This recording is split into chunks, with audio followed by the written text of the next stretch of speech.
الحمد لله الحمد لله رب العالمين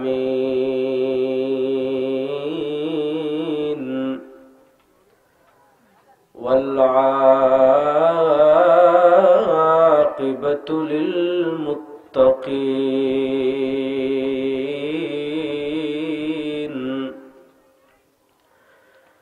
والصلاة والسلام على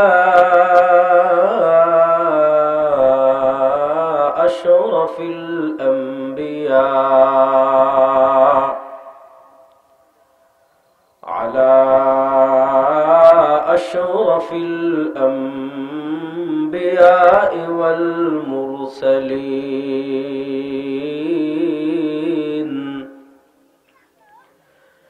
وعلى آله وأصحابه ومن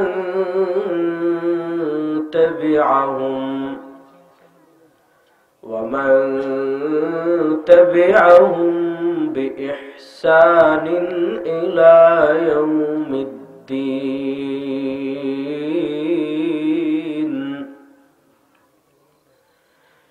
أما بعد فأعوذ بالله من الشيطان الرجيم. بسم الله الرحمن الرحيم.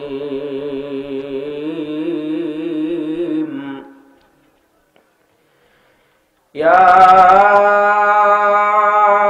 أيها الذين آمنوا ادخلوا في السلم كافة ولا تتبعوا خطوات الشيطان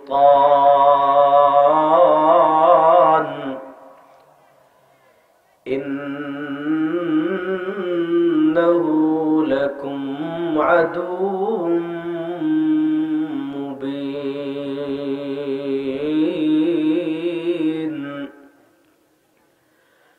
وقال رسول الله صلى الله عليه وسلم إن الله لا ينتزغ العلم انتزاغا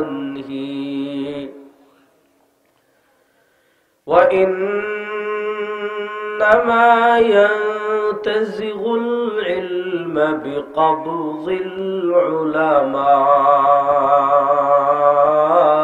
العلماء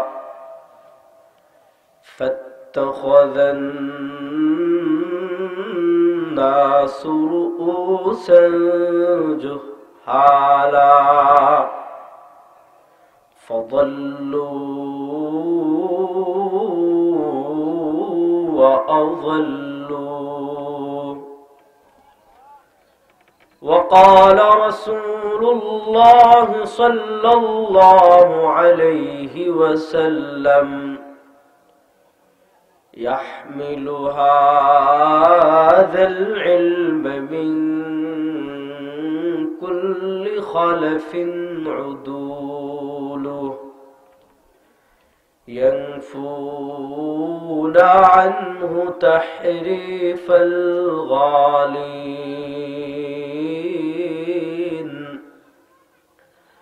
وانتحال المبطلين وتأويل الجاهلين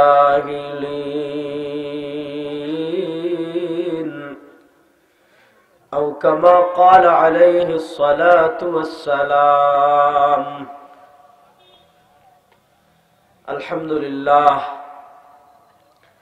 আল্লাহ রব্বুল আলামিনের লাখ কোটি শুকরিয়া। আল্লাহ রব্বুল আলামিন আমাদেরকে অত্যন্ত দয়া করে মায়া করে রহমতপুর নতুন জামে মসজিদের উদ্যোগে আয়োজিত আজকের এই তাফসীরুল কোরআন মহাসম্মেলনে আল্লাহ রাব্বুল আলামিন আমাদেরকে এই প্রচন্ড কুয়াশার মাঝে, আপনারা দেখতে পাচ্ছেন পুরো সামিয়ানা কুয়াশায় ভিজে গেছে এবং টপ টপ টপ টপ করে কুয়াশা পড়ছে।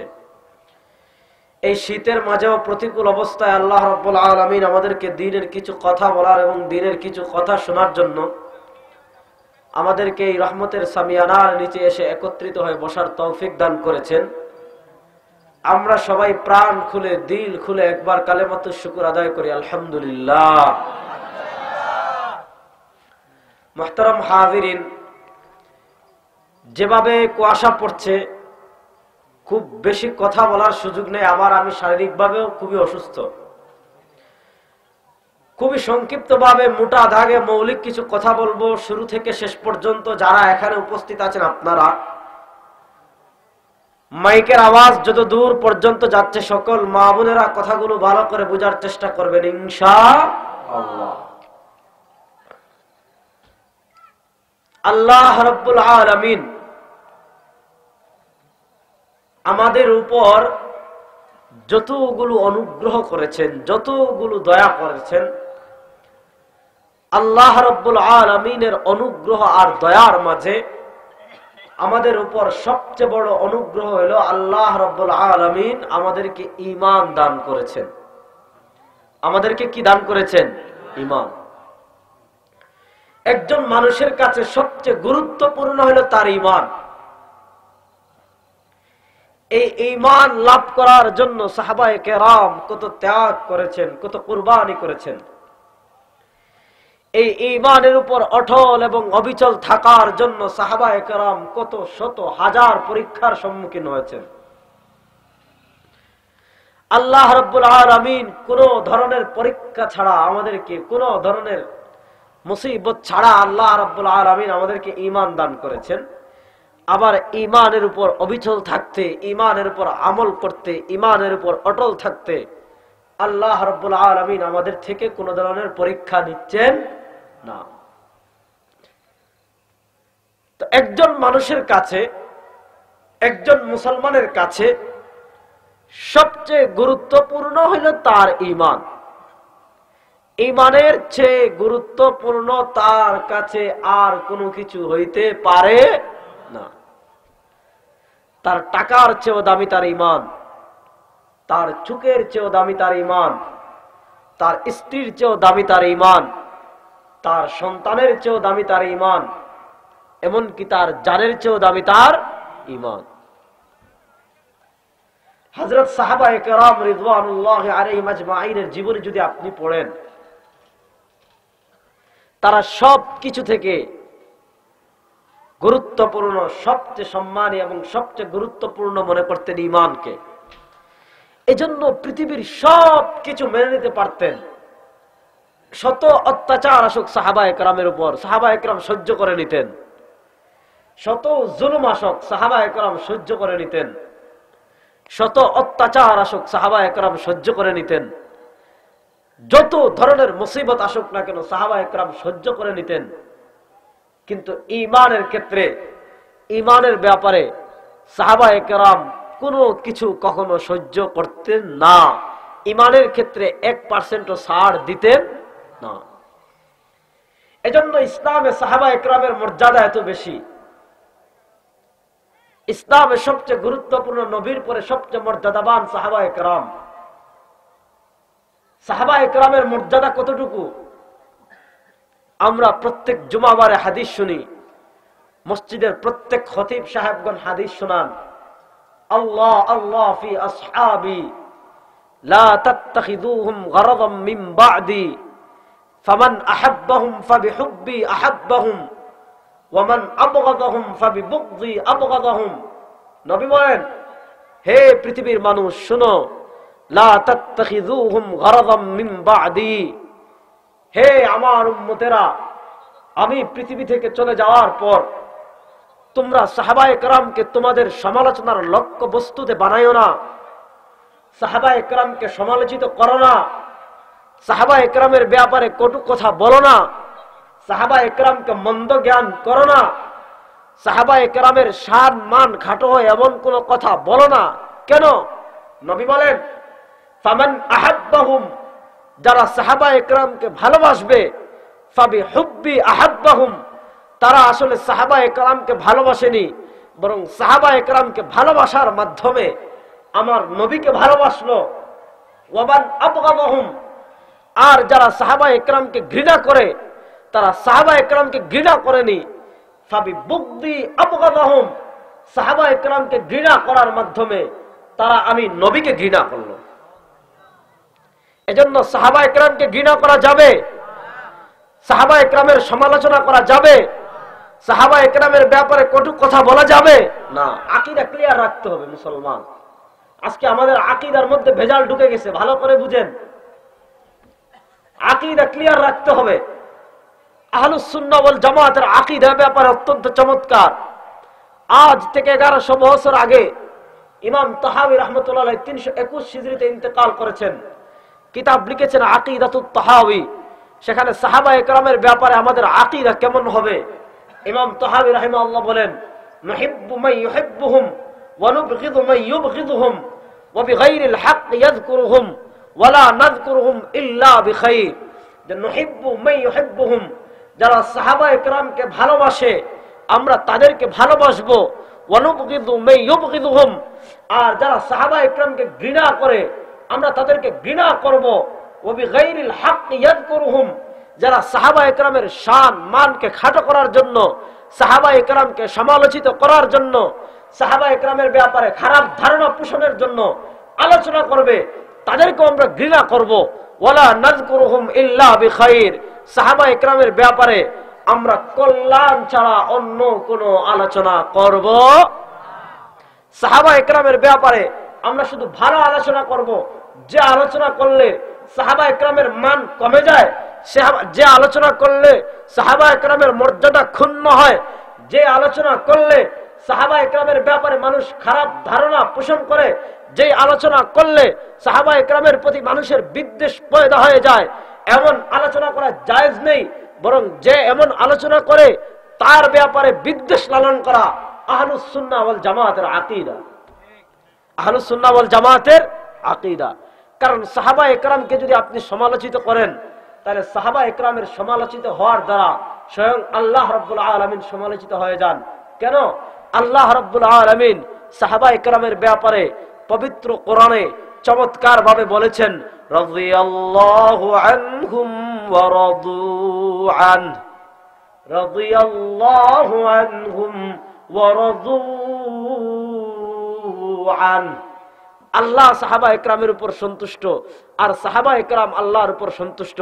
এখন তুমি যদি সাহাবায়ে কেরামকে বিতর্কিত করতে চাও, সাহাবায়ে কেরামের সমালোচনা করো, মানুষ প্রশ্ন করবে আল্লাহ কি এমন মানুষদের ব্যাপারে সন্তুষ্টির ঘোষণা দিলেন যারা সমালোচিত, যারা খারাপ কাজ করে, যারা এই কাজ করে, যারা সেই কাজ করে, এমন ব্যক্তিদের ব্যাপারে আল্লাহ যেহেতু সন্তুষ্টির ঘোষণা দিয়েছেন, বোঝা গেল আল্লাহ লোক নির্বাচন করতে ঠিক করেন নাই। এজন্য সাহাবায়ে কেরামের ব্যাপারে আকীদা ক্লিয়ার রাখতে হবে। সাহাবায়ে কেরামের ব্যাপারে আকীদা পরিষ্কার রাখতে হবে। কারণ সাহাবায়ে কেরামের মর্যাদা এত বেশি। আমার নবী হাদিসের মধ্যে বলেন, হে আমার উম্মত, ভালো করে শুনো, লা তাসুব্বু আসহাবি ফাওয়াল্লাযী নাফসু মুহাম্মাদিন বিয়াদিহি লাউ আনফাকা আহাদুকুম মিসলা উহুদিন যাহাবান ফামা বালাগাত মুদ্দা আহাদিহিম ওয়ালা নাসিফা। খবরদার, আমার সাহাবায়ে কেরামের মর্যাদা ইসলামে এত বেশি।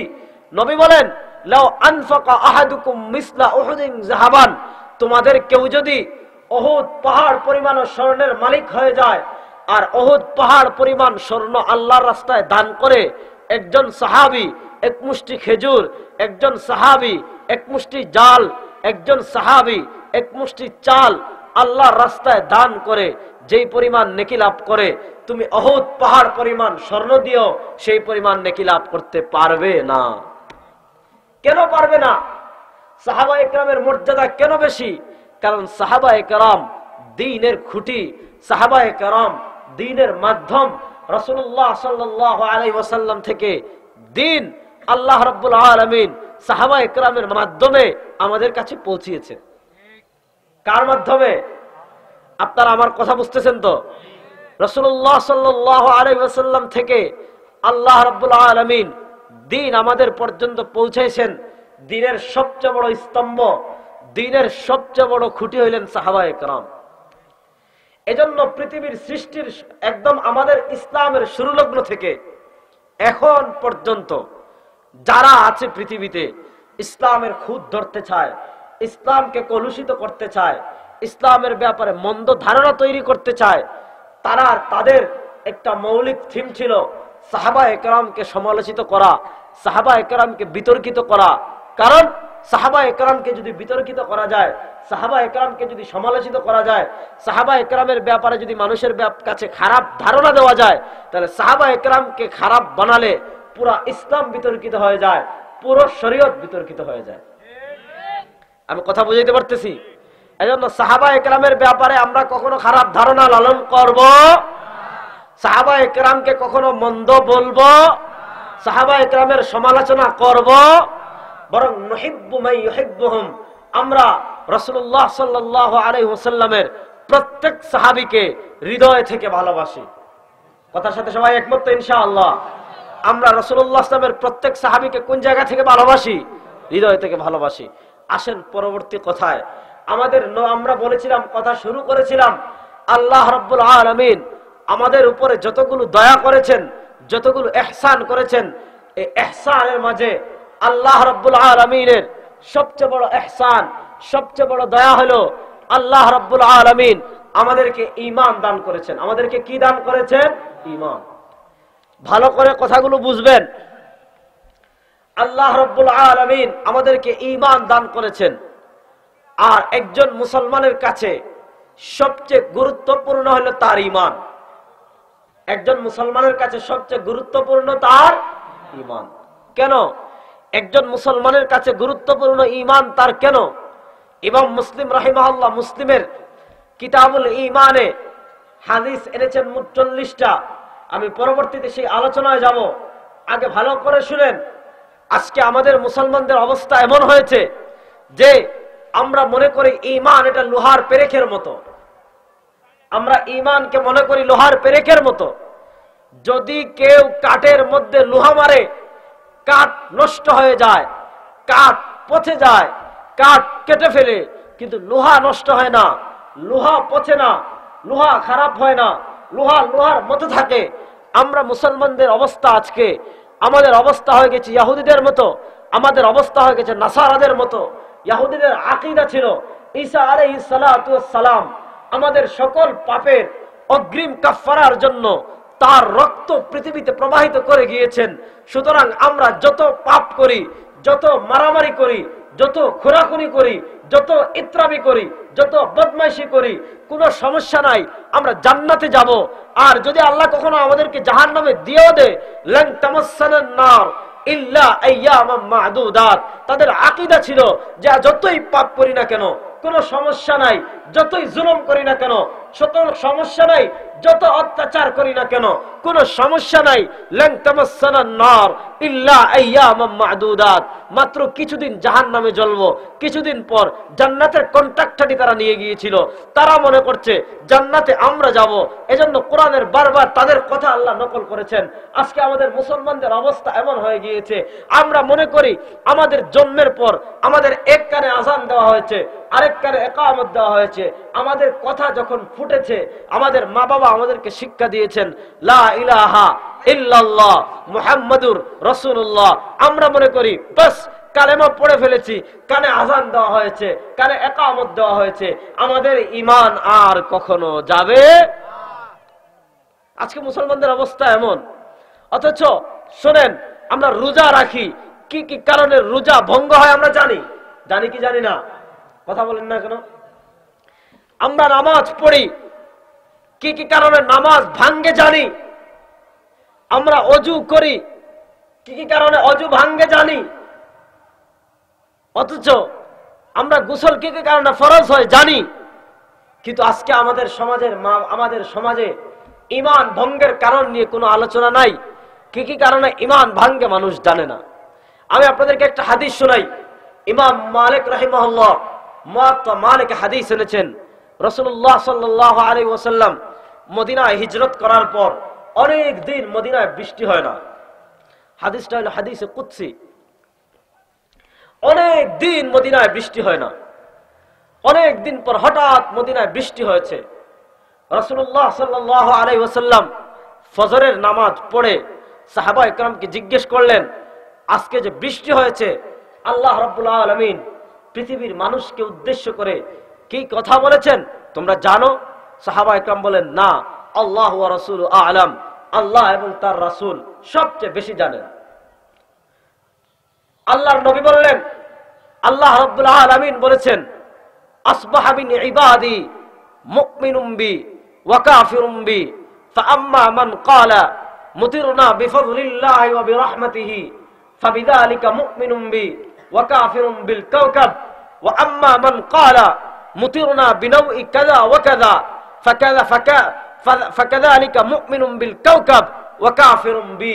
যে আল্লাহ রাব্বুল আলামিন আজকে বৃষ্টি হওয়ার পর বলেছেন, আজকে যে সবাই ফজরে উপনীত হয়েছে, আসবাহা মিন ইবাদি মুমিনুম বি, আমার কিছু বান্দা এমন আছে যারা ফজরে উপনীত হয়েছে আমার উপর ঈমানদার হয়ে। আমার কিছু বান্দা এমন রয়েছে যারা ফজরে উপনীত হয়েছে আমাকে অবিশ্বাস করে, আমার সাথে কুফরি করে। কারা ঈমানদার অবস্থায় ফজরে উপনীত হয়েছে আর কারা কুফরি অবস্থায় ফজরে উপনীত হয়েছে?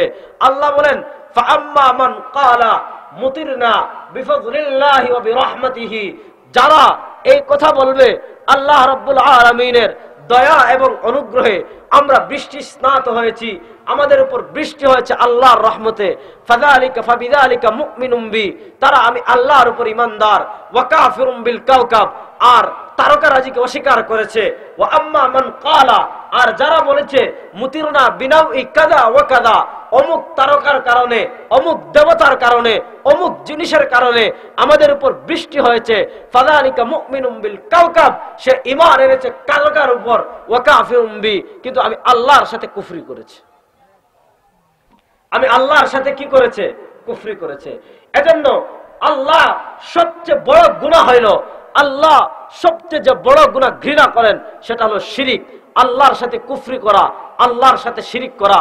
কোরআনের জায়গায় জায়গায় আল্লাহ বলেছেন, ইন্নাল্লাহা লা ইয়াগফিরু আন ইউশরাকা বিহি ওয়া ইয়াগফিরু মা দুনা যালিকা লিমান ইয়াশা।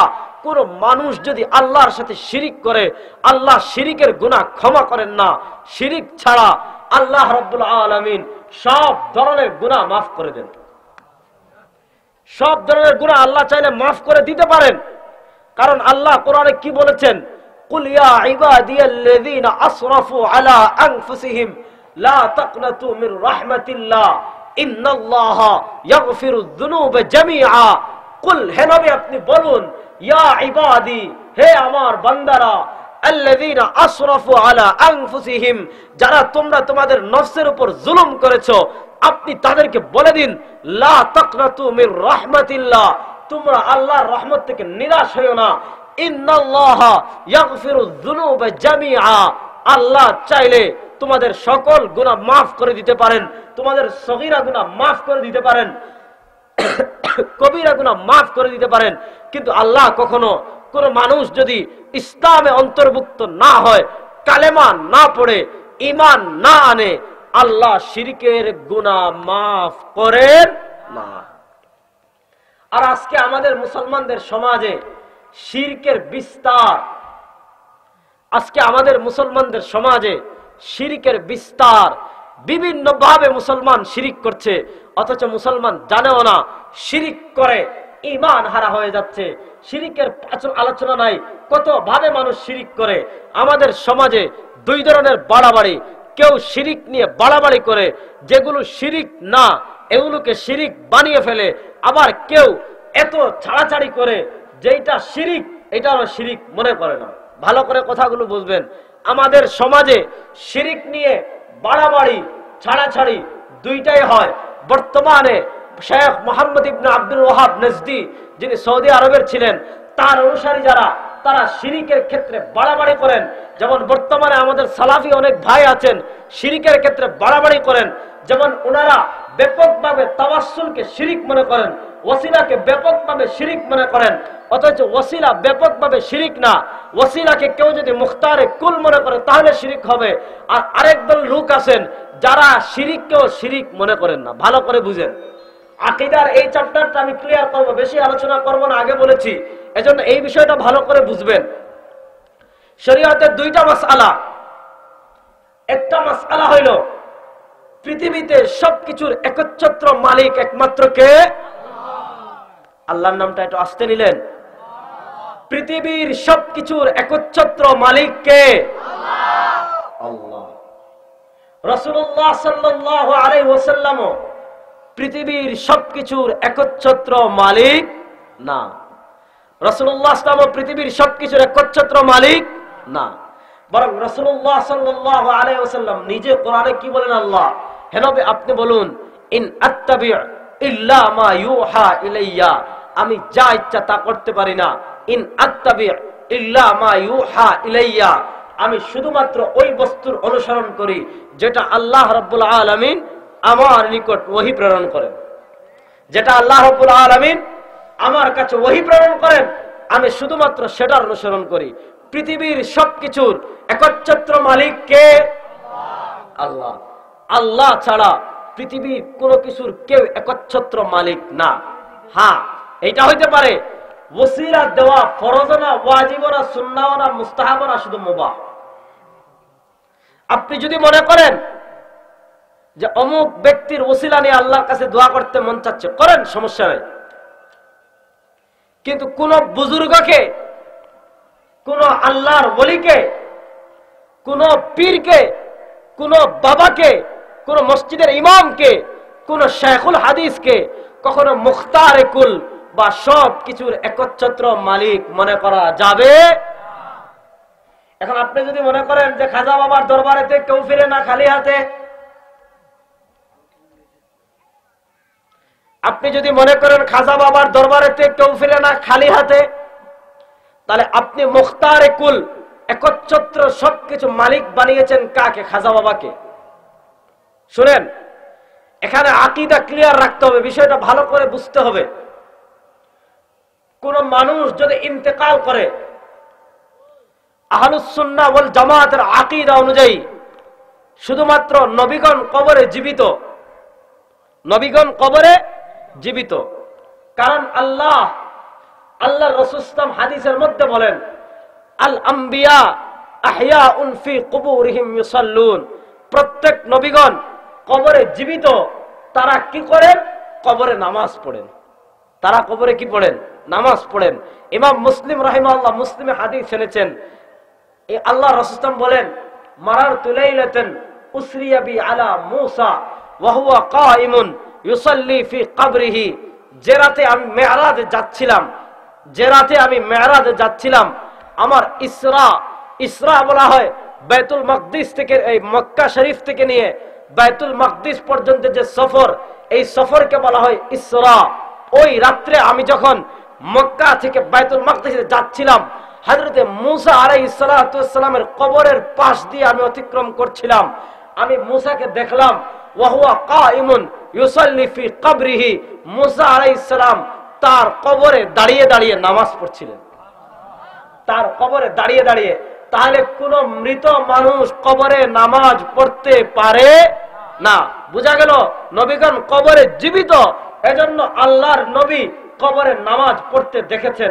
নবীগণ কবরে জীবিত, কিন্তু অন্যান্য যত বড় আল্লাহর ওলি হোক না কেন, যত বড় গাউস হোক না কেন, যত বড় কুতুব হোক না কেন, তারা কবরে জীবিত। এমন কোন সুস্পষ্ট নস পাওয়া যায় না। হ্যাঁ, শহীদদের ক্ষেত্রে বলা হয়েছে, যারা আল্লাহর রাস্তায় কিতাল করতে গিয়ে পরিভাষাগত শহীদ হয়, তাদের ব্যাপারে আল্লাহ কোরআনে বলেছেন, ওয়ালা তাকুলু লিমান ইউকতালু ফি সাবিলিল্লাহি আমওয়াত বাল আহইয়াউন ওয়ালাকিন লা তাশউরুন। হে পৃথিবীর মানুষ, যারা আল্লাহর রাস্তায় শাহাদাত বরণ করে তাদেরকে তোমরা মৃত বলো না, বাল আহইয়া, বরং তারা কি জীবিত। শহীদগণ কবরে জীবিত। যত বড় আল্লাহর ওলির কবর হক না কেন, যত বড় গাউসের কুতুব হক না কেন, কবর হক না কেন, যত বড় আবদালের কুতুব কবর হক না কেন, শরিয়ত কবর কেন্দ্রিক মাত্র একটা কাজ আমাদেরকে অনুমতি দিয়েছে, কবর কেন্দ্রিক একটা কাজ ছাড়া কোনো কাজ করা জায়েজ নাই। কবর কেন্দ্রিক একটা কাজ কি? নবী বলেন, কুনতু নাহাইতুকুম আন জিয়ারাতিল কুবুর ফাজুরুহা ফাইন্নাহা তুযাক্কিরুল আখিরা। হে আমার উম্মাহ, এককালে ইসলামের প্রাথমিক যুগে আমি তোমাদেরকে কবর জিয়ারত করতে নিষেধ করেছিলাম, এখন আমি তোমাদেরকে কবর জিয়ারতের অনুমতি দিচ্ছি। কেন? ফাইন্নাহা তুযাক্কিরুল আখিরা। একজন কবরের পাশে গিয়ে যখন তুমি দাঁড়াবে, দাঁড়িয়ে বলবে, আসসালামু আলাইকুম ইয়া আহলাল কুবুর ইয়াগফিরুল্লাহু লানা ওয়া লাকুম আনতুম সালাফুনা ওয়া নাহনু বিল আসার। কবরের পাশে যখন দাঁড়াবে, তোমার কল্পনা শক্তিতে ওই ব্যক্তির স্মৃতিগুলো ভেসে আসবে। তোমার বাবার কবরের পাশে যদি তুমি দাঁড়াও, তোমার স্মৃতিতে তোমার বাবার জীবনে ভেসে আসবে। তোমার বাবার সাথে তোমার কত চমৎকার স্মৃতি রয়েছে। তোমার বাবা তোমাকে কত আদর করত, তোমার বাবা তোমাকে কত মহব্বত করত, তোমার বাবা তোমাকে পৃথিবীতে কিভাবে আগলে রেখেছিল, তোমার মাথার উপর তোমার বাবা ছায়া হয়েছিল। বিপদ আপদ মুসিবত যত ধরনের সমস্যা আসতো না কেন, তোমার বাবা ঢাল হয়ে দাঁড়িয়ে যেত। আজকে তোমার বাবা পৃথিবীতে নাই, মৃত্যুর স্বাদ আস্বাদন করে কবরে চলে গিয়েছে। তোমার কল্পনা শক্তিতে তখন আসবে, আমার বাবা যেমন আজকে কবরে গিয়েছে, আমাকেও একদিন মৃত্যুর স্বাদ আস্বাদন করতে হবে, আমাকেও একদিন মরতে হবে। তোমার স্ত্রীর কবরের কাছে দাঁড়ালে তোমার আখিরাতের কথা মনে পড়ে যাবে, তোমার কবরের কথা মনে পড়ে যাবে। এজন্য নবী বলেন, আমি তোমাদেরকে কবর জিয়ারতের অনুমতি দিলাম, ফাইন্নাহা তুযাক্কিরুল আখিরা। কারণ কবর জিয়ারত করলে তোমার আখিরাতের কথা মনে পড়ে যাবে। এজন্য কবরে গিয়ে সাহায্য চাওয়া জায়েজ নেই। কবরে যদি কেউ সাহায্য চায় আর মনে করে খাজা বাবা তার বিপদ থেকে উদ্ধার করে ফেলবেন, কবরে গিয়ে যদি খাজা বাবার কাছে কিছু চায়, কবরে গিয়ে যদি কোনো পীরের কাছে কিছু চায়, চাওয়ার সাথে সাথে মুশরিক হয়ে যাবে, চাওয়ার সাথে সাথে মুশরিক হয়ে যাবে। আমরা সাহায্য চাইবো কার কাছে? সাহায্য চাইবো কার কাছে? ইয়াকা না'বুদু ওয়া ইয়াকা নাস্তাঈন। হে আল্লাহ, আমরা তোমারই ইবাদত করি, তোমারই কাছে সাহায্য চাই। নবী আমাদেরকে হাদিসে শিক্ষা দিয়েছেন, ইজা সাআলতা ফাসআলিল্লাহ ওয়া ইজা ইসতাআনতা ফাসতাঈন বিল্লাহ। হে মানুষ, যদি কোনো কিছুর প্রয়োজন হয়, চাওয়ার প্রয়োজন হয়, একমাত্র আল্লাহর কাছে চাও। ওয়া ইজা ইসতাআনতা ফাসতাঈন বিল্লাহ। আর যদি সাহায্য চাও, একমাত্র আল্লাহর কাছে সাহায্য চাও। মুহাদ্দিসিনে কেরাম, ফুকাহায়ে কেরাম ইস্তিআনাতকে দুই ভাগ করেছেন। হাফেজ ইবনে হাজার আসকালানী রাহমাতুল্লাহ আলাইহি, আল্লামা আইনি রাহমাতুল্লাহ আলাইহি ইস্তিআনাতকে দুই ভাগ করেছেন। এক প্রকারের সাহায্য হলো যেটা মানুষের কাছে চাওয়া সম্ভব। ভালো করে বুঝেন মা বোনেরা, মাসালাগুলো শুনেন। এক প্রকারের সাহায্য হলো যেটা মানুষের কাছে চাওয়া সম্ভব। আপনার পানির পিপাসা লাগছে, আপনি গিয়ে বললেন আমাকে একটু পানি দেন, এটা আপনি মানুষের কাছে চাইলেন না, এই চাওয়া শিরিক না। আপনার টাকার প্রয়োজন, আমাকে বললেন 10টা টাকা দেন, আমার আজকে প্রচন্ড জ্বর, প্রচন্ড সর্দি, বুঝতে পারছেন আমার কথা বলতে কষ্ট হচ্ছে, আমি বললাম ভাই আমাকে একটা নাপা এক্সট্রা দেন, তো এটা শিরিক না। কেউ যদি মানুষের কাছে চায়, শিরিক না। কিন্তু আরেকটা জিনিস হইল, যে জিনিসটা পৃথিবীর কেউ আপনাকে দিতে পারবে না, আপনার বাচ্চা হচ্ছে না, আপনার সন্তান হচ্ছে না, পৃথিবীর কেউ আপনাকে সন্তান দিতে পারবে? কথা বলেন না কেন? সন্তান দেওয়ার একমাত্র মালিক কে? এখন পৃথিবীর কোন বাবার কাছে গিয়ে যদি আপনি সন্তান চান, পৃথিবীর কোন বাবার কবরে গিয়ে বলেন বাবা আমাকে সন্তান দাও, পৃথিবীর কোন পীরের কাছে গিয়ে বলো বাবা বিয়ে হয়েছি 10-15 বছর সন্তান হয় না, আমাকে সন্তান দাও, মুসলমান না কাফের? কাফের হয়ে যাবে। যে জিনিস মানুষের কাছে চাওয়া সম্ভব না, যে জিনিস প্রয়োজন মানুষ পূর্ণ করতে পারবে না, এমন কোন জিনিস যদি মনে করে কোন অলৌকিক শক্তি দিয়ে কোন পীর, কোন বুজুর্গ, কোন আল্লাহর ওলি পূরণ করে দিবে, এমন নিয়তে যদি কেউ চায়, সাথে সাথে কি হয়ে যাবে? কাফের হয়ে যাবে। এজন্য আকীদা ক্লিয়ার ঠিক রাখতে হবে।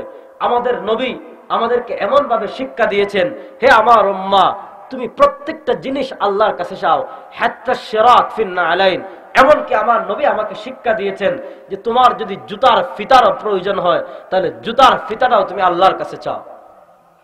বাহ্যিকভাবে জুতার ফিতা যদি আপনি মানুষের কাছে চান, আপনি কাফের হবেন না, আপনার ঈমানেও সমস্যা হবে না, আপনার আকীদায় সমস্যা হবে না। কিন্তু তারপর নবী আমাদেরকে শিক্ষা দিয়েছেন তোমার জুতার ফিতারও যদি প্রয়োজন হয়, তাহলে সেটা আমরা চাইবো কার কাছে? আল্লাহ। আজকে আমাদের মুসলমানদের মাঝে পৌত্তলিক ধারণা, পৌত্তলিক চিন্তা ভাবনা, পৌত্তলিক কুসংস্কার, ইহুদি খ্রিস্টানদের কালচার আমাদের মাঝে ঢুকে গিয়েছে। আইয়ামে জাহিলিয়াতের কাফেরদের অভ্যাস ছিল, তারা কি করত? খেজুর দিয়ে মূর্তি বানাইতো। আর আরবি সাহিত্যের কিতাবাদিতে একটা প্রসিদ্ধ কথা আছে, আকালা বনু হানিফা রব্বা, যে বনু হানিফা গোত্র তাদের প্রভুকে তারা খেয়ে ফেলতো। কেন কি? বনু হানিফা গোত্ররা তারা খেজুর দিয়ে কি করত? তাদের মাবুদ বানাইতো। খেজুর দিয়ে তারা তাদের মাবুদ বানাইতো। এরপরে এই খেজুরের মাবুদ খেজুরের প্রভুর কাছে গিয়ে প্রার্থনা করত, খেজুরের প্রভুর কাছে চাইতো, খেজুরের প্রভুর কাছে গিয়ে এটা চাইতো। কিন্তু এরপর যখন তাদের খাদ্য সংকট হইতো, এই খেজুরের প্রভুকে ভেঙ্গে খেজুর ভাগ করে তারা নিজেরা আবার এটাকে খেয়ে ফেলাইতো। আইয়ামে জাহিলিয়াতে কাফেরদের কুসংস্কার ছিল কি? তারা হুবাল মূর্তির কাছে চাইতো, তারা উজ্জা মূর্তির কাছে চাইতো, তারা লাত মূর্তির কাছে চাইতো, তারা মানাত মূর্তিকে মুখতারে কুল মনে করত, তারা লাত মূর্তিকে মুখতারে কুল মনে করত, তারা উজ্জা মূর্তিকে মুখতারে কুল মনে করত। তারা মনে করত লাত মূর্তির কাছে চাইলে মূর্তি আমাদেরকে দিবে, মানাত মূর্তির কাছে চাইলে মূর্তি আমাদেরকে দিবে, উজ্জা মূর্তির কাছে চাইলে মূর্তি আমাদেরকে দিবে, হুবাল মূর্তির কাছে চাইলে মূর্তি আমাদেরকে দিবে। সেই আইয়ামে জাহিলিয়াতের কুসংস্কারপূর্ণ শিরিক আজকে মুসলমানদের মাঝে এমন ভাবে ঢুকেছে, মুসলমান আজকে মনে করে খাজার দরবারেতে কেউ ফিরে না খালি হাতে। খাজা যদি চাই সাজা আমাকে দিবে, খাজা আমাকে সন্তান দিবে, খাজা আমাকে ওইটা দিবে। অথচ পৃথিবীতে কোনো মৃত খাজা আপনাকে কোনো কিছু দিতে পারে না, দিবেন একমাত্র কে? নবী আল্লাহ কোরআনে বারবার আমাদেরকে তাওহীদ শিক্ষা দিয়েছেন। নবীকে বলেছেন, নবী বলুন, কুল্লা আমলিকু লিনাফসি নাফআন ওয়ালা দাররান ইল্লা মা শাআল্লাহ, যে আমি তো নিজেও লা আমলিকু লিনাফসি নাফআন, আমি আবার নিজের মালিক নই। লা আমলিকু লিনাফসি, আমার নফসের আমি মালিক নয়। কিসের ক্ষেত্রে? নাফআন ওয়ালা দাররান, কোন উপকার এবং ক্ষতির। ইল্লা মা শাআল্লাহ, তবে উপকার এবং ক্ষতি কোন উপকার এবং ক্ষতি? যে উপকার এবং ক্ষতির একমাত্র মালিক আল্লাহ, এই উপকার এবং ক্ষতি আল্লাহ ছাড়া আমিও মালিক না। বাকি যে উপকার এবং ক্ষতির মালিক আমি, সেটা তো আমি করতে পারি। যেমন কি, আমি যদি শীতের দিন একদম বরফের মাঝে গিয়ে ডুব দিয়া রয়েছি, তো আমার অসুস্থ হতে হবে, এটা তো আমার হাতে। আমি যদি ঠান্ডা পানি খাই আমার হবে। বা যে উপকারগুলো, যে পানি দিলাম মানুষকে আমি সাহায্য করলাম, এই ধরনের উপকার না, যেগুলোর মালিক একমাত্র আল্লাহ। নবী বলেন এগুলোর ক্ষেত্রে আমি নিজেও আমার উপকার এবং ক্ষতির মালিক নই। ইল্লা মা শাআল্লাহ, একমাত্র ততটুকু যতটুকু কে চান, আল্লাহ চান। এজন্য নবী আমাদেরকে হাদিসের মধ্যে বলেছেন, হাদিসে কুদসিতে আছে যে আমরা সূরা ফাতিহা পড়ি, কি বলেন নবী? দেখেন, নবী রাসূলুল্লাহ নিজেকে মুখতারে কুল মনে করতেন না, রাসূলুল্লাহ সাল্লাল্লাহু নিজেকে মুখতারে কুল মনে করতেন না। এজন্য রাসূলুল্লাহ সাল্লাল্লাহু আলাইহি ওয়াসাল্লাম বিভিন্ন ক্ষেত্রে আল্লাহর কাছে চাইতেন। রাসূলুল্লাহ সাল্লাল্লাহু একাধিক স্ত্রী ছিল, আর শরীয়তের বিধান হইল, আল্লাহর নবী বলেন যে ব্যক্তির দুই স্ত্রী থাকবে, ফালাম ইয়াদিল বাইনাহুমা, দুই স্ত্রীর মাঝে ভারসাম্যপূর্ণ ইনসাফ করতে পারবে না, যা ইয়াউমুল কিয়ামা ওয়া শিক্কু সাকিত, ওই ব্যক্তি কিয়ামতের দিন এমন অবস্থায় আসবে তার এক পার্শ্ব থাকবে অবশ, তার এক পার্শ্ব থাকবে কি? অবশ। তো রাসূলুল্লাহ সাল্লাল্লাহু আলাইহি ওয়াসাল্লাম উম্মাহাতুল মুমিনিনদের মাঝে একদম সমানভাবে সবকিছু ভাগ করে দিতেন, কিন্তু হৃদয়ের মালিক তো রাসূলুল্লাহ না। হতে পারে একজনের প্রতি মহব্বত বেশি থাকবে আর একজনের প্রতি মহব্বত কম থাকবে। এজন্য আমার নবী দোয়া করতেন, রাসূলুল্লাহর ভালোবাসা আয়েশা রাদিয়াল্লাহু তাআলার প্রতি একটু বেশি ছিল। এজন্য রাসূলুল্লাহ দোয়া করতেন, আল্লাহুম্মা হাদা কিসমি ফিমা আমলিকু ফালা তালুমনি ফিমা লা আমলিকু, হে আল্লাহ, যেই জিনিসের আমি মালিক সেই জিনিস আমি সমানভাবে ভাগ করে দিয়েছি। ফালা তালুমনি ফিমা লা আমলিকু, যে জিনিসের মালিক আমি না সে বিষয়ে আপনি আমাকে পাকড়াও করেন না। বুঝা গেল নবী মুখতারে কুল না। এজন্য রাসূলুল্লাহ সাল্লাল্লাহু আলাইহি ওয়াসাল্লাম যতবার বিপদে পড়তেন, কোন সমস্যায় পড়তেন, কোন মুসিবত আসতো, দোয়া করতেন কার কাছে? কথা বলেন না কেন? দোয়া করতেন কার কাছে? বুঝা গেল নবী পৃথিবীতে মুখতারে কুল না। যদি পৃথিবীতে নবী মুখতারে কুল সবকিছুর অকচ্ছত্র মালিক হইতেন, তাহলে নবী আল্লাহর কাছে দোয়া করার থাকতো না। রাসূলুল্লাহ সাল্লাল্লাহু আলাইহি ওয়াসাল্লাম ইচ্ছা করে করতে পারতেন, অথচ আমার নবী দোয়া করেছেন, আল্লাহুম্মা আইয়িদিল ইসলাম বিউমরাইন, হে আল্লাহ, আপনি দুই ওমর, আবু জাহাল অথবা ওমর ইবনুল খাত্তাব, এই দুইজনের মধ্য থেকে কোন একজনকে দিয়ে আপনি ইসলামকে শক্তিশালী করুন। বোঝা গেল নবী মুখতারে কুল না। নবী যদি চাইলেই কাউকে সবকিছু করতে পারতেন, তাহলে নবী দোয়া করার প্রয়োজন পড়তো না, নবী যে কোনো একজনকে ইসলামে গ্রহণ করাই ফেলতেন। নবী মুখতারে কুল না, এজন্য নবী দোয়া করেছেন, আল্লাহুম্মা মুআইয়িদুল ইসলাম বিউমরাইন, নবী মুখতারে কুল্লা। এজন্য রাসূলুল্লাহ সাল্লাল্লাহু আলাইহি ওয়াসাল্লামের চাচা আবু তালেবের মৃত্যু সজ্জায় যখন উপনীত, নবী গিয়ে বলেছেন, ইয়া আম্মি কুল মাররা লা ইলাহা ইল্লাল্লাহ আশফাউ লাকা ইনদা রাব্বি। হে আমার চাচা, সারা জীবন ইসলামের খিদমত করেছেন, ইসলামের পাশে দাঁড়িয়েছেন, ইসলামের আমাকে বিপদ আপদ থেকে রক্ষা করেছেন, কিন্তু আপনি জাহান্নামে যাবেন এটা আমি সহ্য করতে পারি না। কুল মাররাতান লা ইলাহা ইল্লাল্লাহ, হে আমার চাচা মাত্র একবার বলুন লা ইলাহা ইল্লাল্লাহ আশফাউ বিকা ইনদা রাব্বি। এটা যদি আপনি বলুন তাহলে আমি আমার রবের কাছে আপনার জন্য আল্লাহর কাছে সুপারিশ করব। কিন্তু আবু তালেব ইসলাম গ্রহণ করেননি। আবু তালেব বলেন, আনা দীন আব্দুল মুত্তালিব, আনা আলা দীন আব্দুল মুত্তালিব। আমি মুহাম্মাদের ইসলাম ধর্মের উপর ঈমান আনি নাই, আমি আব্দুল মুত্তালিবের ধর্মের উপর মৃত্যুবরণ করলাম। আমার নবীর মন অনেক খারাপ, আমার চাচা ঈমান অবস্থায় ইন্তেকাল করেননি। আল্লাহ আয়াত নাযিল করে দিলেন, ইন্নাকা লা তাহদি মান আহবাবতা ওয়ালাকিন্নাল্লাহ ইয়াহদি মান ইয়াশা।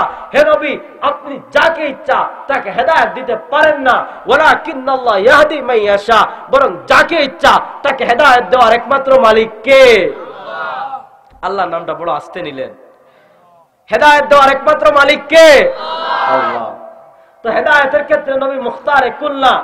এজন্য নবী দোয়া করলেন যে আপনি দুই উমরাইন আবু জাহল আর উমরের মধ্যে থেকে কোন একজনকে দিয়ে ইসলামকে শক্তিশালী করুন। হেদায়েতের ক্ষেত্রে নবী মুখতারে কুল্লা। নবী যদি মুখতারে কুল হইতেন তাহলে আবু তালেব কুফরের অবস্থায় পৃথিবী থেকে বিদায় নিতেন না। এজন্য আল নবী মুখতারে কুল্লা। এজন্য কোরআনের জায়গায় জায়গায় বলা হয়েছে, হে নবী আপনার কাজ, ইয়া আইয়ুহার রাসূল বাল্লিগ মা উনজিলা ইলাইক, হে নবী আপনার কাজ পৌঁছানো, যা দিয়েছি তা আপনি পৌঁছিয়ে দিন। এজন্য বিদায় হজ্জে নবী বলেছেন, আলা হে সাহাবায়ে কেরাম হাল বাল্লাগতু, আমি কি পৌঁছিয়েছি? বুঝা গেল হেদায়েতের ক্ষেত্রে নবী মুখতারে কুল্লা, নবীর কাজ পৌঁছানো, নবী পৌঁছিয়ে দিয়েছেন। যেখানে নবী মুখতারে কুল্লা সেখানে তুমি মনে করো খাজা বাবা আজমিরে ঘুমায়, খাজা বাবা আটকাশিতে ঘুমায়, মাইজবান্ডারে ঘুমায়, এখানে সে মুখতারে কুল। তার দরবারে গরু নিয়ে গেলে, বাইজুদ বুস্তামের মাজারে গিয়ে লাল সুতা লাগাইলে, শাহজালাল বাজারে গিয়ে মোমবাতি জ্বালাইলে শাহজালাল তোমাকে বিপদ থেকে উদ্ধার করবে, খাজা বাবা তোমার বিপদ থেকে উদ্ধার করবে, আটকাশির হাসমতুল্লাহ তোমার বিপদ থেকে উদ্ধার করবে, অমুক পীর তোমার বিপদ থেকে উদ্ধার করবে। তোমার আকীদা, তোমার ঈমান আইয়ামে জাহিলিয়াতের কাফেরদের চেয়ে খারাপ হয়ে গেছে, আইয়ামে জাহিলিয়াতের কাফেরদের থেকে খারাপ হয়ে গেছে। আজকে মুসলমানদের অবস্থা মাজারগুলোতে দেখবেন, যান শাহ আলীর মাজারে ঢাকায় যান, আপনি গুলিস্তান একটা আছে না কি জানি গোলাপ শাহ, যান গোলাপ শাহর মাজারে। চট্টগ্রাম বায়েজিদ বুস্তামি আসেনি আপনাদের পাশেই তো, অথচ উনি বায়েজিদ বুস্তামি না, উনি বায়েজিদ বুস্তামির নামটাই ভুল। বায়েজিদ বুস্তামি নামে পৃথিবীতে কোনো বুজুর্গ ছিলেন না, উনি হলেন আবু ইয়াজিদ আল বিস্তামি। আবু ইয়াজিদ রে বানাই ফেলছে বায়েজিদ। বর্তমানে অনেকে আছে নাম রাখে বায়েজিদ, আসলে বায়েজিদ নাম ভুল, তাহকিক করে নাম হবে আবু ইয়াজিদ। আবু ইয়াজিদ আল বিস্তামি, উনি জীবনে বাংলাদেশ আসেননি। আপনি তার জীবনী পড়েন, যে বেচারা জীবনে বাংলাদেশ আসেনি এই বেচারার মাজার চট্টগ্রাম। মুসলমানদের ঈমান আকীদা কোথায় গেছে ওয়াজ কইরা শেষ করতে পারি না, বুঝছেন? মুসলমানদের আকীদা আজকে কত নষ্ট হয়েছে। আপনি ভাই আবু ইয়াজিদ আল বিস্তামির জীবনী কত কিতাবে আছে, পড়েন, সিয়ার আলামিন নুবালাতে পড়েন, যে দেখেন উনি কখনো বাংলাদেশে আসছে। যে বেচারা বাংলাদেশে আসেই নাই ওই বেচারার মাজার বানাইছে চট্টগ্রাম। আর মানুষের ঈমান আকীদা কত খারাপ হয়েছে। আবু ইয়াজিদ বায়েজিদ বুস্তামির এই যে ভণ্ড মাজার, এই মাজারে একটা বট গাছ আছে। আর আমাদের সিলেটের হযরত শাহ পরান রাহমাতুল্লাহ আলাইহি তার একটা মাজার আছে সিলেটে, ওখানে আরেকটা বট গাছ আছে। মানুষ এই বট গাছে গিয়ে লাল সুতা বাঁধে। তাদের মানুষের আকীদা কি জানেন? আহা, এত কষ্ট লাগে মানুষের কাছে, যে ঈমানের জন্য সাহাবায়ে কেরাম দেশ ছেড়েছেন, রক্ত দিয়েছেন, যে ইসলামের জন্য, যে ঈমানের জন্য রাসূলুল্লাহ সাল্লাল্লাহু আলাইহি ওয়াসাল্লাম নিজে রক্ত প্রবাহিত করেছেন, যে উম্মাহর জন্য নবীর কত মায়া ছিল, নবীর কত দয়া ছিল। উহুদের যুদ্ধে কাফেরেরা যখন রাসূলের চেহারা থেকে রক্ত প্রবাহিত হইতেছে, কাফেরেরা আঘাত করে নবীকে রক্তাক্ত করে ফেলেছে। নবী জানেন তার রক্ত যদি পৃথিবীতে পড়ে যায় আল্লাহ কাফেরদেরকে পৃথিবীতে রাখবেন না। আমার নবী একটা তোয়ালে নিয়ে রক্ত মুছতেছেন আর দোয়া করতেছেন, আল্লাহুম্মা গফির লিকওমি ফাইন্নাহুম লা ইয়ালামুন। হে আল্লাহ আমার কওমকে মাফ করে দিন, কারণ তারা জানে না আমি শ্রেষ্ঠ নবী, আমি শ্রেষ্ঠ নবী, আমি আপনার নবী, তারা জানে না, এজন্য তারা আমাকে পিটাচ্ছে, তারা আমার দ্বীনকে মুছে ফেলতে চাচ্ছে, তারা কোরআনকে মুছে ফেলতে চাচ্ছে। আল্লাহ তাদেরকে মাফ করে দিন। যে নবী উম্মার জন্য সারা জীবন কেঁদেছেন, মৃত্যুর সময় বলেছেন ইয়া রব্বি উম্মতি, মৃত্যুর সময় বলেছেন আল্লাহ আমার উম্মা। যেই নবী কবরে তোমাকে ভুলবেন না, যেই নবী হাসরের ময়দানে সকল নবী যখন ইয়া রব্বি নাফসি, ইয়া রব্বি নাফসি বলে চিৎকার করতে থাকবে, মুসলিমের হাদিসে আমার নবী বলেন ফাখিরু সাজিদান, আমি সিজদায় পড়ে যাব, আমি সিজদায় পড়ে কান্নাকাটি করতে থাকবো, ইয়া রব্বি উম্মতি, ইয়া রব্বি উম্মতি, আল্লাহ আমার উম্মা, আমার উম্মা আজকে জাহান্নামে চলে যাচ্ছে। আল্লাহ বলবেন ইয়া মুহাম্মদ ইরফা রাসাক সাল তুতা ওয়াশফা তুশাফা, হে মুহাম্মদ আপনি কেন কান্নাকাটি করতেছেন, আপনি মাথা তুলুন, সাল তুতা, আপনি আল্লাহর কাছে চান, আপনি যা চাইবেন আল্লাহ তা দান করবেন, ওয়াশফা তুশাফা, আপনি সুপারিশ করুন, আপনি যাদের জন্য সুপারিশ করবেন আল্লাহ রাব্বুল আলামিন আপনার সুপারিশে তাদেরকে জাহান্নাম থেকে মুক্তি দান করে জান্নাত দান করবে। তো নবী তো তোমাকে কবরেও ভুলেন নাই, পৃথিবীতে ভুলেন নাই, আখিরাতেও ভুলবেন না।